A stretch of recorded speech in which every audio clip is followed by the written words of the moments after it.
बोल news headquarters में खुश आमदेद। मैं हूं मोहम्मद कामरान। मैं हूं आपके साथ वरीशा जुल्फिकार और मैं हूं सहरिश जुहेब। हेडलाइंस आपने जानी, बुलेटिन का आगाज करेंगे और आज के बुलेटिन में आपको बताएंगे सब भी होगा बुलेटिन का हिस्सा, लेकिन सबसे पहले आपको बताएं कि पाक सरजमीन पार्टी ने बल्दियाती एक्ट के खिलाफ कराची में पार शो की तैयारी कर ली है। फवारा चौक पर मुजाहिरे से मुस्तफा कमाल समेत अहम रहनुमा खिताब करेंगे। इंतजामिया से रेड जोन की जानिब ना जाने का वादा कर लिया। तहरीरी हलफनामे में ट्रैफिक ना रोकने की भी यकीन दहानी करवाई गई। अनीस कायम खानी कहते हैं हम अकलियत नहीं हैं, हमें अकलियत कहने वालों को बताना चाहते हैं कि हम एक हैं।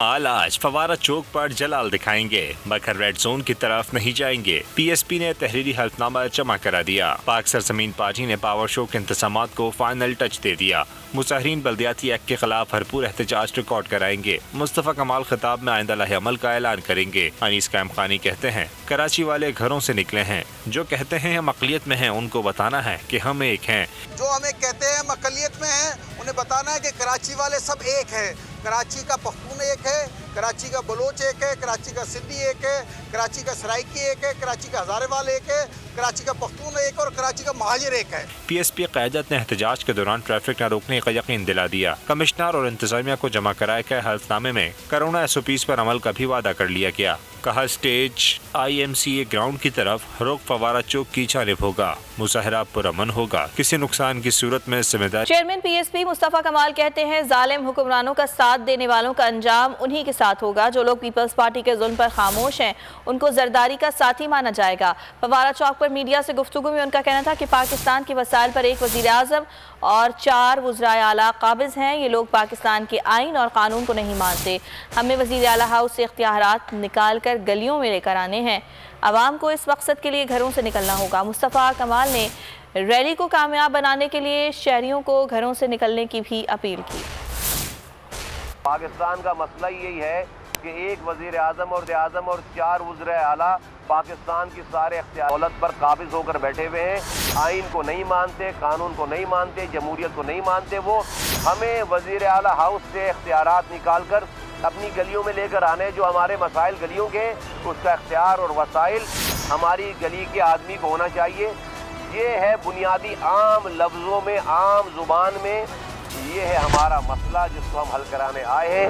इसको आप कानूनी शक्ल में तो बहुत सारी दफ़ा बात कर चुके हैं। तो आज जिन लोगों को अब तक मेरी आवाज़ नहीं पहुंची है, कराची के लोगों को, उनको आवाज़ देना चाहता हूं कि घर में बैठे रह जाने वाला इंसान जालिम हुक्मरान का साथी होगा। उसको इस दुनिया में भी हिसाब देना पड़ेगा और उसको मरने के बाद भी उसका शुमार इसी जरदारी साहब की हुकूमत के साथ होगा। पाक सरजमीन पार्टी की जानिब से बल्दियाती तरमीमी कानून के खिलाफ अब से कुछ देर बाद एहतजाज किया जाएगा। पार्टी क़यादत अपने अहले खाना के हमरा पहुंच चुकी है। इसी हवाले से मजीद हम बात कर लेते हैं बोल न्यूज़ के नुमाइंदे राव अफनान से। राव अफनान, कैसी तैयारी देख रहे हैं आप एहतजाज की, मुजाहिरे की? जी बिल्कुल, पाक सरजमीन पार्टी बल्दियाती तरमीमी कानून के खिलाफ अब से कुछ देर बाद फवारा चौक पर एक एहतजाज करने जा रही है।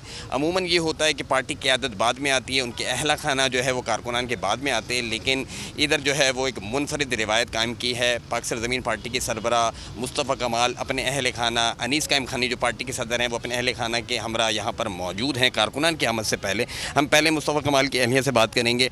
मैडम ये बताएँ, अमूमन ये होता है कि कारकुनान पहले आते हैं, पार्टी क़यादत बाद में आती है, लेकिन आज ये देखा गया है कि पार्टी सरबरा अपने अहले खाना के हमरा कारकुनान से पहले पहुँचे, क्या कहेंगी?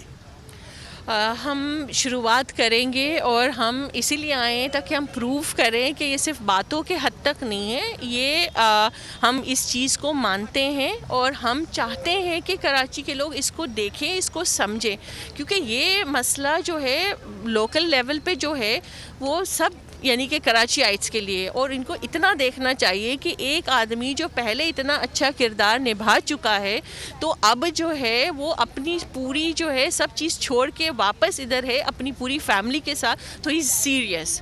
बहुत शुक्रिया। आपने देखा कि शहरियों से शिरकत की अपील की जा रही है कि अपने अहले खाना के हमरा अफनान, आपका शुक्रिया। और दूसरी जानिब सरगोदा के इलाके सयाल शरीफ में पीपल्स पार्टी का पार शो। बिंडाल में हर तरफ पार्टी परचमों की बहार है। मुल्क के मुख्तलिफ इलाकों से कारकुनान की आमद का सिलसिला भी जारी है। बिलावल भुट्टो जियालों का लहू गरमाएंगे। जलसे के मौके पर सिक्योरिटी के भी सख्त तरीन इंतजाम किए गए हैं। एडमिनिस्ट्रेटर कराची मुर्तज़ा वहाब कहते हैं कराची में PTI वाली नहीं और हकीकी तब्दीली लाएंगे। मामू का ताना हमारे लिए एक एजाज़ है क्योंकि हम खुलूस से काम पर यकीन रखते हैं। कराची में खिताब में उन्होंने कहा कि असद उमर बताएं कि क्या उन्होंने पेशावर और इस्लामाबाद में बल्दियाती हुकूमतों के साथ क्या किया। हमें ताने देने से पहले अपने गिरबान में भी झांकें। मुर्तज़ा वहाब की जानिब से कहा गया कराची में हकीकी तब्दीली लेकर आएंगे। हकीकी तब्दीली का, PTI वाली तब्दीली नहीं, ट्रांसफॉर्मेशन का सफ़र कराची शहर में स्टार्ट हुआ है, वो इसी तरीके से इंशाअल्लाह अज़ीज़ जारी व सारी रहेगा। हमारे ऐलानात को कागजात में नहीं देख रहे, हमारे मंसूबों को अब अमली एतबार से होते हुए देख रहे हैं। मुत्तहिदा कौमी मूवमेंट ने या PTI ने 18 के इलेक्शन से पहले एक दूसरे के बारे में क्या अलकाबात दिए थे, वो मामू भांजे वाले नहीं थे, चचा भतीजे वाले, भाई बहन वाले नहीं थे। और आज माशाल्लाह वो नफीस हो गए, आज माशाल्लाह वो भाई हो गए। मैं असद उमर साहब को जवाब में ये कहना चाहूँगा कि आप खैबर पख्तूनख्वा का जब बल्दियाती इंतखाब हारे तो उसके फौरी बाद आपकी खैबर पख्तूनख्वा हुकूमत ने खैबर पख्तूनख्वा के बल्दियाती कानून को तब्दील करने का एक ड्राफ्ट शेयर किया, जिसके तहत इख्तियारात उन इलेक्टेड नुमाइंदों से लेके असिस्टेंट कमिश्नर्स को मुंतकिल किए जा रहे थे। तो वो कौन कर रहा था? वो पीपल्स पार्टी तो नहीं कर रही थी। असद उमर साहब जो इतने गुण गाते हैं बल्दियाती निज़ाम के, मैं उनसे पूछना चाहूँगा कि क्या आपने इस्लामाबाद के, जहाँ से आप मुंतखब कौमी असम्बली हैं, आपने उसके इलेक्टेड मेयर को उसकी मुद्दत कंप्लीट करने दी थी? दूसरी जानिब पाकिस्तान तहरीक इंसाफ का सिंध में मुतनाज़ बल्दियाती बिल के खिलाफ भरपूर तहरीक चलाने का फैसला। सूबे के हर दरवाजे पर दस्तक देंगे। विफाकी वजीर असद उमर का ऐलान। कहा सिंध के अवाम पर 13 साल से जुल्म हो रहा है। अवाम के जख्मों पर नमक छिड़कने के लिए कहते हैं कि बैरूने मुल्क से लोग इलाज करवाने सिंध आते हैं। नौजवानों की उम्मीद खत्म कर दी है। सूबे में पर्ची का निजाम बना दिया है। पहले डाकुओं का कोई खास इलाका होता था, अब तो पूरा सूबा ही डाकू चला रहे हैं। असद उमर ने कहा कि इस डाकू राज को किसी सूरत नहीं चलने दिया जाएगा। 2023 में तहरीक इंसाफ की सिंध में भी हुकूमत बन, और लेकिन उन्होंने तरमीम करके तो बिल्कुल ही जो बचा खुचा था वो भी ख़त्म करके रख दिया है। तो उस न सिर्फ ये तरमीम बल्कि वो जो ओरिजिनल कानून है उसके ख़िलाफ़ एक पूरे सूबे के अंदर तहरीक चलने जा रही है।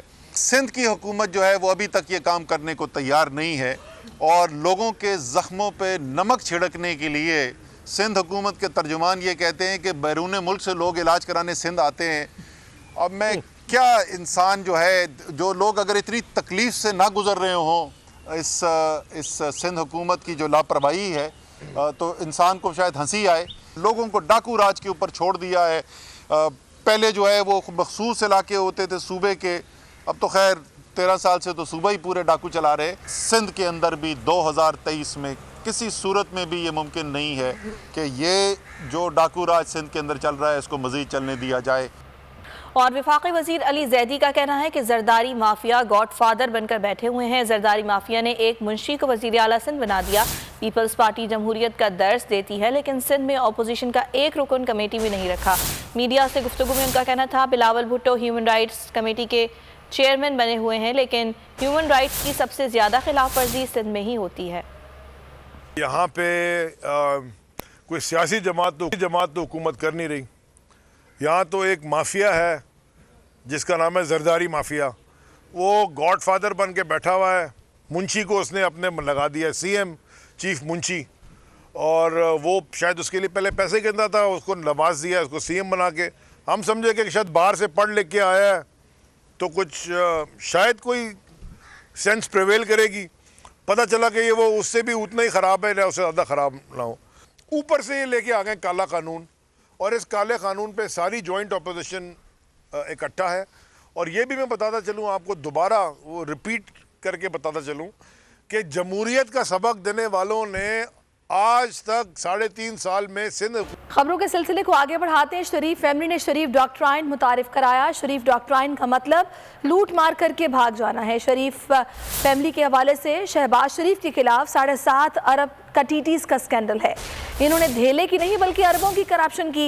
एहतसाब शुरू हो तो इदारों पर हमले करना शुरू कर देते हैं। वज़ीर मुमलिकत फारूक हबीब कहते हैं कि सुप्रीम कोर्ट ने इन्हें सिसिलियन माफिया और गॉड फादर कहा था। 16 अरब रुपए की मशकूक ट्रांजैक्शन पकड़ी गई है। चपरासी और पापड़ वालों के अकाउंट से अरबों की ट्रांजैक्शंस की गई। टीटीज का पैसा शहबाज शरीफ इस्तेमाल कर रहे थे। फारूक हबीब ने अदलिया मुखालिफ बयान पर राना सनाउल्लाह के बयान का नोटिस देने का भी मुतालबा किया। गवर्नर पंजाब चौधरी मोहम्मद सरवर का कहना है कि मार्च 2021 की तरह मार्च 2022 और मार्च 2023 भी गुजर जाएगा। ऑपोजिशन के लॉन्ग मार्च से कुछ नहीं होने वाला। हुकूमत और इमरान खान दोनों आईनी मुद्दत पूरी करेंगे। बहावलपुर में पार्टी कारकुनान के एजाज में नाश्ते के मौके पर गवर्नर ने कहा कि डील और ढील की बातों में कोई हकीकत नहीं, इलेक्शन वक्त पर ही होंगे। इत्तेहादी जमातें भी इमरान खान के साथ हैं। वजीर आजम इमरान खान का कोई सियासी एजेंडा नहीं, वो मुल्क और कौम की तरक्की चाहते हैं। और वजीर आला पंजाब उस्मान बुज़दार ने कहा है कि अपोजिशन रहनुमाओं ने हमेशा कौमी इत्तेहाद और यकजहती को नुकसान पहुंचाने की कोशिश की, मनफी सियासत से अपनी साख को तबाह कर लिया। अपोजिशन सिर्फ इंतशार करके तरक्की के सफ़र को रोकने के दर पे है। पाकिस्तान के 22 करोड़ अवाम को वजीर आज़म इमरान खान की शफाफ क़यादत पर पूरा एतमाद है। 2023 के बाद भी अवाम की हिमायत से तहरीक इंसाफ दोबारा इक़्तिदार में आएगी। वफाकी वजीर फवाद चौधरी ने कहा है कि वजीर कानून फरोग नसीम ने अहम सवाल उठाया है। अगर जज साहिबान अपनी बीवी बच्चों के एहसासों के जिम्मेदार नहीं हैं तो फिर सियासतदानों और ब्यूरोक्रेट्स का एहतसाब कैसे मुमकिन है। फवाद चौधरी ने ट्वीट किया कि अदलिया को आलमी रैंकिंग्स में अपनी तेज़ी से गिरती साख का जायजा लेने की ज़रूरत है। नए चीफ जस्टिस जब हलफ लेंगे तो उन्हें इस चैलेंज का सामना होगा।